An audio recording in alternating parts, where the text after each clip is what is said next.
तो हमारा आज का टॉपिक रहेगा सिंपल माइक्रोस्कोप।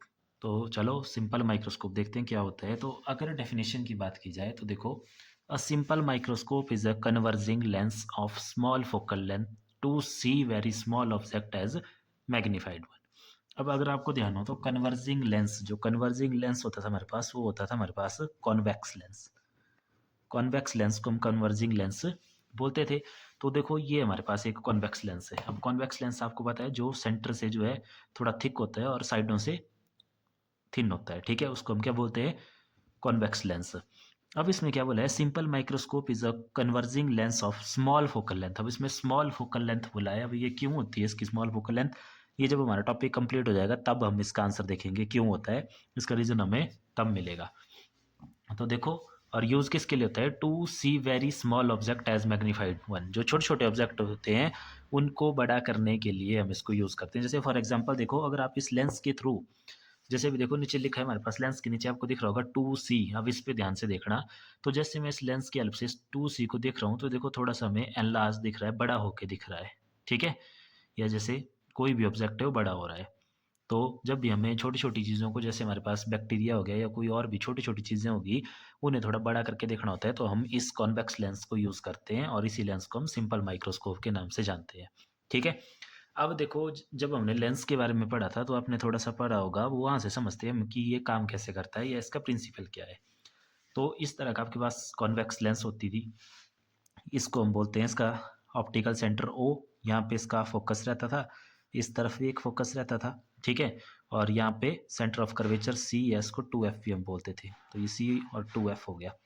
फिर इसमें आपने देखा था कि जब भी हम ऑब्जेक्ट, जैसे मान लो लेफ्ट साइड में हमारा ऑब्जेक्ट है, फिर जब भी ऑब्जेक्ट इस एफ से पीछे होता था, ठीक है, तो उस टाइम हमेशा रियल इमेज बनी है दूसरी तरफ जाके। लेकिन एक कंडीशन पे, जब ऑब्जेक्ट जो है इस एफ, मतलब इसके फोकस और इस ऑप्टिकल सेंटर के बीच में था इस तरह से, तो जो तब हमेशा जो इमेज बनी है हमारी, जैसे इस तरह से लाइट आएगी, फिर इसको ये अगले वाले फोकस के लिए ऐसे कन्वर्ज करेगा, ठीक है। नेक्स्ट लाइट आपकी ऐसे आती थी ऑप्टिकल सेंटर से, वो ऐसे ही चली जाती थी, तो इस तरफ कोई लाइट कहीं नहीं मिलती थी। तो फिर हम इनको वर्चुअली एक्सटेंड करते थे और ये इस साइड जाके कहीं पे मिलती थी जहाँ पे हमारी इमेज बनती थी।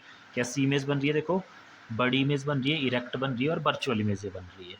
क्योंकि डॉटेड लाइन से इमेज बन रही है यहाँ पे, तो वर्चुअल इमेज ये बन रही है। तो ये वाला पर्टिकुलर केस ही हम इस, तो इसको देखो ऐसे समझते हैं, ये हमारे पास एक कॉन्वेक्स लेंस है स्मॉल सी फोकल लेंथ का। अब देखो हमारे पास ये जो आपके पास नीचे वर्ड हमने लिखे हैं इनको ऑब्जेक्ट मान लो, ठीक है। जैसे इस वन को पकड़ लो, ये हमारे पास कोई ऑब्जेक्ट है। अब इसको हम इस लेंस की हेल्प से देखना स्टार्ट करेंगे। जैसे मान लो यहाँ से देख रहे हैं तो हमें कोई इमेज नहीं दिख रही है। क्यों नहीं दिख रही है, क्योंकि अभी जो ये ऑब्जेक्ट है ये इसके फोकस से दूर है, क्योंकि नीचे वाला साइड होगा ना इसका फोकस, तो उससे दूर है। अब जब हम इसको थोड़ा और नीचे करेंगे और इसको इसके फोकस के बीच में लेके आएंगे, तब देखो आपको इमेज दिख रही है और बड़ी इमेज दिख रही है, ये देखो एनलार्ज्ड इमेज, ठीक है। तो और दिख भी किस साइड रही है, same side of the lens, मतलब same side of the lens, जिस तरफ ऑब्जेक्ट था उसी तरफ इमेज भी दिख रही है। तो वर्चुअल इमेज होगी और साथ में कैसी है, एनलार्ज्ड इमेज है। तो ये हो गया आपके पास सिंपल माइक्रोस्कोप का प्रिंसिपल। वही हमने प्रिंसिपल में लिखा है देखो, a simple microscope is based on the fact that when object is placed between optical center and focus of convex lens, an erect magnified virtual image is formed in the same side। Clear है। तो ये हो गया इसका principal. अब देखते हैं आगे इसकी वर्किंग या डायग्राम की कैसे कैसे ये होता है। ये तो हमारी रफ सी डायग्राम थी, अब इसकी फेयर डायग्राम बनाएंगे। तो उसके लिए सबसे पहले हम प्रिंसिपल एक्सिस ले लेंगे, फिर उसके ऊपर एक लेंस बनाएंगे कॉन्वेक्स लेंस। तो ये देखो हमने प्रिंसिपल एक्सिस बना ली इस लेंस की। ये हमारे पास कोई कॉन्वेक्स लेंस है जिसका ऑप्टिकल सेंटर ओ है, फोकस ले लिए दोनों तरफ इसके एफ एफ। अब देखो हमने जो ऑब्जेक्ट लेना, वो ऑब्जेक्ट कहाँ रखेंगे हम, उसके फोकस और ऑप्टिकल सेंटर के बीच में। तो ये रहा इसका फोकस, अब इसके बीच में रखेंगे यहाँ पे कहीं, ठीक है। फोकस से अंदर होना चाहिए कहीं पे। तो ये हमारे पास ऑब्जेक्ट आ गया, इसको बोल देंगे हम ए बी। और यहाँ साथ में हम लिख भी लेंगे जो जो हम ले रहे हैं। तो ए बी है हमारे पास, ए बी इज ऑब्जेक्ट, ठीक है। अब अगर आपने लेंस के बारे में डिटेल में पढ़ा हुआ है तो फिर हमारे पास इमेज फॉर्मेशन के लिए सबसे पहले जो पैरेलल लाइट आती है किसी भी लेंस में, वो उसके फोकस में से पास करती है। और हमने देखा भी है दोनों केस में किस किस तरह से पास करती है। तो इसमें देखो, ये पैरेलल लाइट थी, ये ऐसे लेंस पे आएगी। अब यहाँ पे इसमें रिफ्रैक्शन होगी, तो रिफ्रैक्शन के थ्रू ये आपके पास कॉन्वेक्स लेंस है जो कि कन्वर्जिंग लेंस होता है, तो इसको इसके फोकस में से पास कर देगा, ठीक है। मतलब इस तरह से इसको रिफ्रैक्ट करेगा कि ये जाके इसके फोकस में से पास हो जाएगी। आगे एक्सटेंड कर लेते हैं। अब दूसरी लाइट, ठीक है, अगर फोकस में से आई होती तो उसने पैरेलली पास होना था, बट फोकस तो यहाँ पीछे रह गया है, तो फिर हमारे पास जो दूसरी लाइट है वो आ गई हमारे पास इस ऑप्टिकल सेंटर में से, और ऑप्टिकल सेंटर में से जिस तरह से लाइट आती है उसी तरह से लाइट, आपको पता है उसी एंगल से जिस जिस तरह से लाइट आई है उसी तरह से आगे निकल जाएगी, ठीक है। तो इस तरह से आगे चली गई। अब एक लाइट ऐसे, एक लाइट ऐसे, आप देखेंगे इन लाइटों को ये आगे से फैल रही है, तो इसका मतलब ये इस तरफ कहीं भी नहीं मिलेगी जाके। तो फिर हम इमेज कैसे बनाते थे, तो इस केस में हम वर्चुअल इमेज बनाते थे इन लाइंस को पीछे वाली तरफ एक्सटेंड करके। तो देखो हम इस लाइन को भी पीछे एक्सटेंड कर देंगे, वर्चुअली एक्सटेंड कर देंगे, इसको डॉटेड लाइन से दिखाएंगे, और जो दूसरी लाइट है हमारी उसको भी पीछे एक्सटेंड करेंगे। तो दूसरी लाइट ये रही, तो इसको जब आप पीछे एक्सटेंड करेंगे तो इस पॉइंट पे जाके ये मिल रही है, तो इस पॉइंट पे आपके बन जाएगी इमेज, ठीक है। तो अब देखो यहाँ से बिल्कुल क्लियर है कि जो इमेज बनी है ए डैश बी डैश, तो ए डैश बी डैश हो गया हमारा इमेज, ठीक है। बिल्कुल क्लियर है कैसी इमेज है, देखो इरेक्ट है, बिल्कुल सीधी इमेज है, उसके बाद एनलार्ज्ड है, बड़ी है, और सेम साइड में ही है, और वर्चुअल इमेज है। तो जो हमने लिखा था स्टार्टिंग में कि इसमें कैसी कैसी इमेज बनती है, erect, magnified and virtual images formed, वो यहाँ से क्लियर होगी, ठीक है। तो इसकी वर्किंग में हम ज़्यादा नहीं लिखेंगे, इसमें आप लिख सकते हैं कि consider a convex lens having small focal length small F, ठीक है। इसकी फोकल लेंथ कितनी होगी, स्मॉल एफ, ये होती है ना फोकल लेंथ, एफ तक, ऑप्टिकल सेंटर से लेके एफ तक। उसके बाद लिख लेंगे कि object A B lies at principal axis between focus and object optical centre, और उसकी इमेज आ गई ए डैश बी डैश, ये ए डैश है। और यहाँ पे अगर इनकी डिस्टेंस लिखें तो देखो ऑप्टिकल सेंटर से हम सारे डिस्टेंस लेते हैं, तो ऑप्टिकल सेंटर से लेके ऑब्जेक्ट का डिस्टेंस हम लेते हैं यू, ठीक है। और ऑप्टिकल सेंटर से ही लेके इमेज का डिस्टेंस लेते हैं हम बी, ये हमारे आगे काम आएगा जो हमने आगे इसकी डेरिवेशन करनी है उसके लिए। तो ये तीन चीज़ें आएगी यहाँ पे, small f focal length, u v. U होता है ऑब्जेक्ट का डिस्टेंस फ्रॉम ऑप्टिकल सेंटर, और बी होता है हमारे पास इमेज का डिस्टेंस। सारे के सारे डिस्टेंस हम जो है पोल से ही मेजर करते हैं, और फिर हम लास्ट में इसमें साइन कन्वेंशन भी अप्लाई करेंगे। तो साइन कन्वेंशन आपने पढ़े हैं कि पोल से जो लेफ्ट साइड की डिस्टेंस है उनको नेगेटिव लेते हैं, और जो राइट साइड के हैं उनको पॉजिटिव लेते हैं, और जो प्रिंसिपल एक्सिस से ऊपर वाले डिस्टेंस है उनको भी पॉजिटिव लेते हैं, और जो प्रिंसिपल एक्सिस से नीचे वाले डिस्टेंस है उनको हम नेगेटिव लेते हैं, ठीक है। तो ये हो गया सिंपल माइक्रोस्कोप के बारे में थोड़ा सा। अब इसमें नेक्स्ट देखेंगे हम इसकी magnifying power of a simple microscope. तो डायग्राम हमारी ये यूज़ होगी। बाकी आगे देखते हैं मैग्नीफाइंग पावर होती क्या है पहले। तो देखो अगर हम मैग्नीफाइंग पावर की बात करें, मैग्नीफाइंग पावर को हम एंगुलर मैग्नीफिकेशन भी बोलते हैं, और इसमें अपने लीनियर मैग्नीफिकेशन से कंफ्यूज नहीं होना है, जो हमने लीनियर मैग्नीफिकेशन पहले पढ़ी है, ठीक है, वो अलग चीज़ है, वो लेंस की थी, तो उसको भी हम यूज़ करेंगे इसमें आगे। तो देखो मैग्नीफाइंग पावर है हमारे पास, it is defined as the ratio of angle subtended by the image at the eye, ठीक है। और उसको हम बीटा से डिनोट करेंगे to the angle subtended by the object at the eye. दो एंगल लेने हमने, आई के साथ ही लेने दोनों, एक इमेज का और एक ऑब्जेक्ट का, फिर उसकी रेशियो लेंगे, उनको बोलेंगे हम मैग्नीफाइंग पावर। अब देखो इसमें डायग्राम में समझते हैं हम। तो ये था हमारे पास देखो सिंपल माइक्रोस्कोप, ठीक है। अब आइज के थ्रू वो एंगल चेक करने हमने, तो आइज, अब देखो ऑब्जेक्ट यहाँ है, इमेज इस तरफ बन रही है, तो आइज कहाँ होगी हमारी, इस तरफ से हम इसको देख रहे होंगे, आइज इस तरफ हमारी आइज होंगी कहीं। तो आइज के साथ देखो, बट यहाँ पे एक मैथमेटिक्स का कंसेप्ट यूज करेंगे, थोड़ा सा वो अपने ध्यान रखना कि जब भी हम इन दोनों में एंगल चेक करेंगे, किस किस में, इमेज और ऑब्जेक्ट में, तो उन दोनों को हम एक सेम रेफरल लाइन पे लेके आएंगे, मतलब एक ही लाइन पे लेके आएंगे दोनों को। तो अब देखो यहाँ पे जो इमेज की लाइन है वो बड़ी वाली है, ऑब्जेक्ट की लाइन छोटी है, तो इस ऑब्जेक्ट को हम यहाँ से मार्क कर लेंगे इधर, देखो इस पॉइंट पे, इसको हमने नाम दे दिया पी, ठीक है। ए डैश पी बिल्कुल इक्वल है हमारे पास ए डैश बी डैश के इक्वल, इस पॉइंट पे ले जाएंगे इसको, ठीक है। फिर हम इसके एंगल मेजर करेंगे। अब यहाँ से हम देखो इनको देख रहे हैं, तो ये वाली लाइन देखो, आइज की तरफ से लाइन है ना इस ऑप्टिकल सेंटर के थ्रू, तो ये किसके साथ है, ये इमेज के साथ। तो ये वाला जो एंगल बन रहा है ये तो बन रहा है इमेज वाला एंगल, और इमेज वाले एंगल को अभी हमने नाम दिया था बीटा, ठीक है, बीटा। ये जो लिखा है यहाँ पे देखो, subtended by image at the I, that is beta, और अल्फा है जो ऑब्जेक्ट के साथ बनेगा। तो वो ऑब्जेक्ट के साथ इस पॉइंट पे देखेंगे, ऑब्जेक्ट यहाँ रखा हुआ है हमने सेम रेफरेंस लाइन पे, तो इसको मिलाएंगे ऑप्टिकल सेंटर के साथ, इस तरह से ऑप्टिकल सेंटर के साथ, और ये जो छोटे वाला एंगल बना, ये छोटे वाला एंगल जो बना, ये बना हमारे पास अल्फा, ठीक है। तो ये दो एंगल बने, इनको हम निकालेंगे और वो आ जाएगा हमारे पास इसकी मैग्नीफाइंग पावर। तो देखो मैग्नीफाइंग पावर निकालने के लिए अपने क्या करना है, इसमें दो स्टेप रहेंगे हमारे पास, 2-3 स्टेप रहेंगे। सबसे पहले तो स्टेप 1 वही आ गया कि हमने इसको मैग्नीफाइंग पावर लिख देना, जो भी होती है, क्या होती है, रेशो किसकी, बीटा बाई अल्फा की। अब इन बीटा और अल्फा को हमने फाइंड आउट करना है, ठीक है। तो इन इसको इक्वेशन नंबर 1 दे दो। अब एक बीटा हमने फाइंड आउट करना है और एक अल्फा फाइंड आउट करना है हमने, बीटा और अल्फा की वैल्यू। तो डायग्राम में चलते हैं वापस, यहाँ पे देखो बीटा, तो बीटा है हमारे पास, देखो बीटा कौन सी वाली ट्राइंगल में है, अगर हम ट्रिग्नोमेट्री का यूज़ करें तो ट्राइंगल देखो यहाँ से, जो राइट एंगल ट्राइंगल है हमारे पास a dash O B dash, इसमें हमारे पास बीटा एंगल बन रहा है। तो इसको मैं देखो यहाँ बना लेता हूँ बीटा के लिए, इस ट्राइंगल को समझने में ज़्यादा आसानी होगी हमें। इस तरह से ट्राइंगल है हमारे पास एक,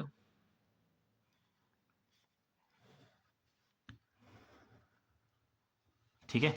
ये देखो यहाँ पे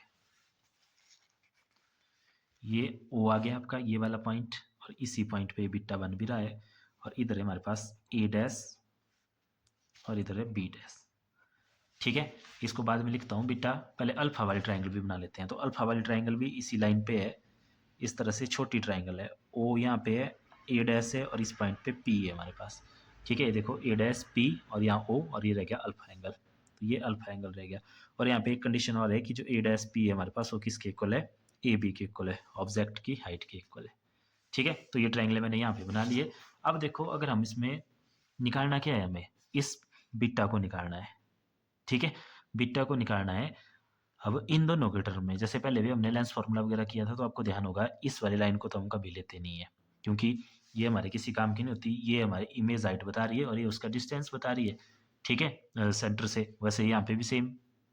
तो हम क्या करेंगे, इसमें इन दोनों साइड में देखेंगे रिलेशन। तो अगर देखो ये एंगल है, एंगल के सामने होता है हमेशा परपेंडिकुलर, अगर हमने ट्रिग्नोमेट्री का यूज़ करना है, ये परपेंडिकुलर हो गया, और ये होता है बेस, और ये 90 के सामने होता है हाइपोटेन्यूज, ठीक है। तो इन दोनों में रिलेशन होता है हमारे पास टेंजेंट थीटा। तो अगर हम यहाँ पे लगाएं टेंजेंट ऑफ बीटा, और सिमिलरली अल्फा वाली के लिए अल्फा भी हमने कैलकुलेट करना है, तो उसके लिए हम टेंजेंट ऑफ अल्फा लगा लेंगे यहीं पे। तो टेंजेंट बीटा, तो टेंजेंट अगर आपको ध्यान हो तो ये होता है हमारे पास बेस परपेंडिकुलर अपॉन बेस, ठीक है। ये भी हो गया परपेंडिकुलर अपॉन बेस। तो देखो यहाँ पे परपेंडिकुलर है हमारे पास a dash b dash upon base है ए डैश ओ, और यहाँ पे परपेंडिकुलर है हमारे पास a dash b upon a dash o, और ए डैश बी किसके इक्वल है हमारे पास, ए बी के, तो a B by A dash o, simple आ गया हमारे पास, ठीक है। ये टेंजेंट बीटा की वैल्यू आ गई और ये टेंजेंट अल्फा की वैल्यू आ गई। अब आप बोलेंगे हमें तो बीटा और अल्फा चाहिए थे, हमने तो टेंजेंट बीटा और टेंजेंट अल्फा निकाले हैं। तो यहाँ पे देखो एक कंडीशन लिखेंगे हम कि सिंस ये जो एंगल है वेरी स्मॉल है, ठीक है, बहुत छोटे छोटे एंगल हैं, तो angle are very small, angle are very small, तो जो टेंजेंट बीटा की वैल्यू है वही बीटा की वैल्यू हो जाएगी, सिंपल। पहले भी हमने ऐसे कई बार किया है, a dash b dash over A dash o, और वही अल्फा की हो जाएगी जो टेंजेंट अल्फा की है। तो टेंजेंट अल्फा की आ गई A B by A dash ओ, ठीक है। तो अब इन सारी वैल्यू को हम इक्वेशन 1 में पुट कर देंगे, तो देखो आगे आ जाएगा हमारे पास सिंपल। इक्वेशन 1 थी हमारे पास magnification power is equal to beta by alpha, तो ये आ गया magnification power is equal to beta by alpha. Beta की वैल्यू ये रही, बीटा की वैल्यू है a dash b dash over A dash ओ, ठीक है, इक्वल टू, और नीचे डिवाइड बाई अल्फा है A B over A dash O, ये आ गया हमारे पास मैग्निफिकेशन पावर, ठीक है।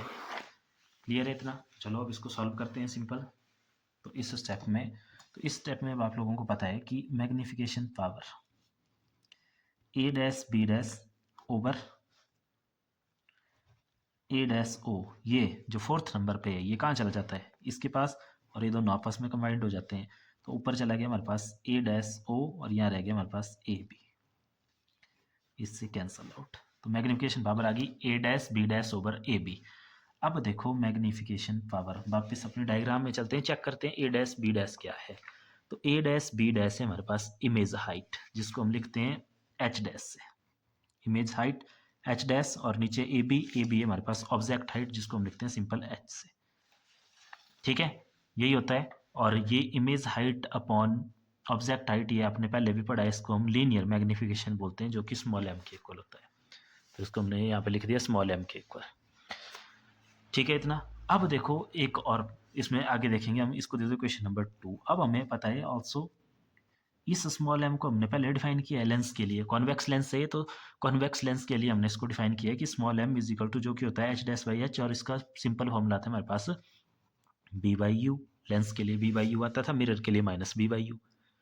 ठीक है इतना। तो अब इसमें साइन कन्वेंशन अप्लाई कर देते हैं। तो अप्लाई साइन, जब आप साइन कन्वेंशन अप्लाई करेंगे तो देखो वी यहाँ पे हमारे पास क्या आ जाएगा। तो यहाँ पे अपने ध्यान रखना, जो ये जो हमने कंडीशन लिया है, ये हमने वो कंडीशन ली है जब हमारे पास जो इमेज है वो लीस्ट डिस्टेंस पे बनेगा, least distance of distinct vision पे बनेगा। इमेज इमेज जो हमारा बी है वो कहाँ बनना चाहिए, लीस्ट डिस्टिंक्ट विजन पे, जिसको हम डी से लिखते हैं। ठीक है। तो बी, ये जो बी है ना, अब देखो डिस्टेंस तो आ गया डी के इक्वल, बट साइन कन्वेंशन क्या बोलते हैं, पोल से अगर लेफ्ट साइड में डिस्टेंस है तो नेगेटिव, तो पोल से लेफ्ट साइड में ये डिस्टेंस था तो नेगेटिव। उसके बाद यू, यू किसके इक्वल है, यू के ही, वापिस लेफ्ट साइड में है तो माइनस ऑफ यू आ गया। ठीक है इतना। तो अब देखो यहाँ से मैग्निफिकेशन पावर क्या की, मैग्निफिकेशन पावर फाइंड आउट करें ना, एम के इक्वल एम आया हमारे पास बी बाई यू, और बी की वैल्यू आ गई हमारे पास स्मॉल एम, ये दोनों इक्वल हो गए ना एम पी और एम। तो जो एम की वैल्यू होगी वो एम पी की होगी, तो एम की वैल्यू क्या होगी, देखो यहाँ से बी बाई यू, बी की जगह माइनस डी और यू की जगह माइनस यू, तो ये कैंसिल हो गया, तो ये आ गया डी बाई यू। ये आ गया हमारे पास एक इक्वेशन, इसको बोलेंगे हम इक्वेशन नंबर 3। अब इसमें जो एक और स्टेप रहेगा स्टेप 3, वो रहेगा हमारे पास, या जो नेक्स्ट स्टेप रहेगा हमारे पास वो रहेगा हमारे पास इसमें लेंस फार्मूला का। लेंस फार्मूला हम यूज़ करेंगे, तो using lens formula, using lens formula, तो लेंस फार्मूला अब आप लोगों को पता है क्या होता है, minus one by u plus one by v is equal to one by f. अब इसमें सारी वैल्यू पुट कर देंगे हम साइन कन्वेंशन अप्लाई करके। तो यहाँ पे देखो जो हमारे पास था u वो लिया है हमने माइनस ऑफ u, b लिया हुआ है हमने माइनस डी के इक्वल। ठीक है। और f तो f के इक्वल ही है, तो इन वैल्यू को अगर इसमें पुट कर दें तो ये आ जाएगा हमारे पास minus one by minus u, क्योंकि ये माइनस पहले से है और इस u के साथ एक और माइनस लगा, और आगे आ जाएगा plus of one by minus D is equal to one by f. ये हो गया माइनस माइनस प्लस, तो ये हो गया वन बाई यू, और प्लस माइनस हो गया माइनस, तो one by D is equal to one by f.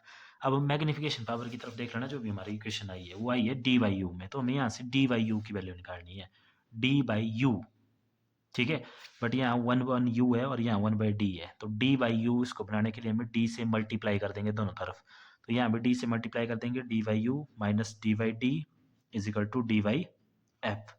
तो ये डी से डी कैंसिल हो गया और ये आ गया डी बाई यू, इधर कितना आ गया minus one is equal to D by f, इसको दूसरी तरफ ले जाएंगे तो आ जाएगा D by u is equal to D by f plus one. ठीक है इतना। अब देखो इसको दे दो क्वेश्चन नंबर 4, तो 3 एंड 4 यहाँ से magnification power is equal to D by u, d by u किसके इक्वल आ गया मेरे पास, वो आ गया d by f plus one. ठीक है, या one plus d by f इसको लिख सकते हैं। तो ये आ गई हमारे पास simple magnification power of a simple microscope for least distinct vision के लिए, जब हमारी इमेज जो है वो लिस्ट डिस्टिंक्ट विजन पे बनेगी, जो कि आइज के लिए होता है 25 सेंटीमीटर, तो उस केस में आया है। अब इसमें एक और केस है, उसको भी देखते हैं साथ में। तो दूसरा केस है कि जो when image found at infinity, मतलब जो जब वो फाइनल इमेज बनेगी वो हमारे पास इन्फिनिटी भी बनेगी, तो उस केस में देखो हम लेंस फॉर्मूला से डायरेक्ट यूज करेंगे, तो minus one upon u plus one upon v is equal to one by f. अब इसमें u की वैल्यू तो माइनस वापिस वही रही है आपकी, क्या माइनस ऑफ यू, b की वैल्यू रही है हमारे पास माइनस इन्फिनिटी एफ। ठीक है। तो अगर इस वैल्यू को पुट करते हैं तो देखो यहाँ पे माइनस ऑफ माइनस यू, और दूसरी तरफ वन बाई इन्फिनिटी हो गया जीरो, और आगे रह गया सीधा वन बाई एफ, क्योंकि बी की वैल्यू इन्फिनिटी यहाँ से माइनस से माइनस कैंसिल, तो यहाँ पे वन बाई यू आ गया हमारे पास वन बाई एफ। ठीक है। हमें चाहिए होता है वही डायरेक्ट पीछे से यूज़ करेंगे उस इक्वेशन 3 को। इक्वेशन 3 में मैग्निफिकेशन पावर को हमने डी बाई यू में डिफाइन कर लिया है, तो यहाँ पे डी बाई यू की वैल्यू निकालेंगे, तो देखो डी से वो साइड अगर मल्टीप्लाई करते हैं तो D by u is equal to D by f, और इसको दे देंगे क्वेश्चन नंबर 5।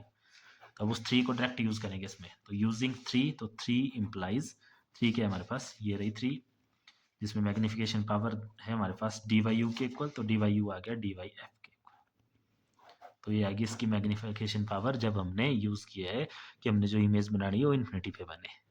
ठीक है, तो अब देखो हमने स्टार्टिंग में एक वर्ड लिखा था इसमें कि जो स्मॉल फोकल लेंथ हमने लेनी है, तो वो क्यों, देखो यहाँ पे क्लियर हो रहा है कि जो मैग्नीफिकेशन पावर आ रही है सिंपल माइक्रोस्कोप की, वो इन्वर्सली प्रोपोर्शनल आ रही है फोकल लेंथ के। तो जितनी कम फोकल लेंथ होगी उतनी उसकी मैग्नीफिकेशन पावर आएगी। मैग्नीफिकेशन पावर हुई मतलब उसको एनलार्ज करना, कितना वो एनलार्ज कर पाएगा किसी भी ऑब्जेक्ट को। ठीक है, तो ये था हमारे पास सिंपल माइक्रोस्कोप। अब कुछ इसकी यूजेज हैं, तो जैसे यूज़ कहाँ कहाँ यूज़ होता है सिंपल माइक्रोस्कोप, तो आप लिख सकते हैं जहाँ पे भी हमें चीज़ों को बड़ा करके देखना है। जैसे फॉर एग्जांपल लैब में हमारे पास कुछ एपरेटस होते हैं जिसमें बहुत छोटी छोटी रीडिंग लिखी होती है, जैसे उसके डिवीज़न है, जैसे बर्नियर कैलिपर है उसके छोटे छोटे डिवीज़न है, उनको पढ़ना है, तो उसके लिए हम उसको यूज़ कर सकते हैं। या और भी कहीं पे जैसे कोई भी आपके पास इलेक्ट्रिकल सर्किट हैं, छोटे छोटे इलेक्ट्रिकल सर्किट हैं, आपने देखा होगा मैकेनिक वगैरह इसको यूज़ करते हैं। तो ऐसे बहुत सारे इसके यूजेज हैं। तो इस वीडियो में इतना ही, थैंक यू।